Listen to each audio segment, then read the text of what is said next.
বলো। আচ্ছা, তোমাকে একটা গল্প বলেছি। হ্যাঁ বলো তো, একটা গল্প বলো আম্মু।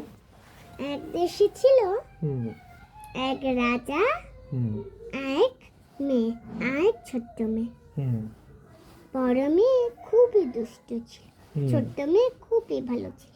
হুম। একদিন ওই বড় মেয়েটা তো ছোট্ট মেয়ের এখানে এক জোরে আনিলাকে কামড়ে মারলো।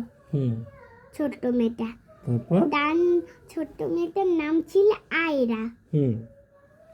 সে সব সময় আনিলাকে মারতো। সব সময় মারতো? আয়রা তো সব সময়ই মারে, তুমি চলে গেলেও মারে তো। তারপর আনিলা কি করে? শুধু কান্না করো না তুমি বাইরেকে মারো?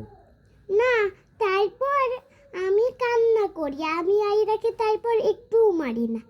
আমি কিছু না করলে ও মারি না, তুমি কেন মারো না ওকে?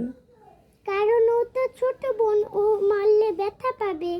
ও আচ্ছা। তো ও তো ছোটদেরকে তো মারতে হয় না, অনেক ব্যথা পায়। ও পাপা জানো, তখন তুমি সকালে ছিল না, তখন আয়রা কি করছে? কি করছে? আমার মাথার মধ্যে এমন শক্ত ও একটা জিনিস ছুঁড়ে মারছে যে আমি ব্যথা পেয়েছি। বলো কি? তারপর? আরে এটা কোনো গল্প না। ওটা সত্যি সত্যি? হুম। তারপর তুমি কান্না করছো?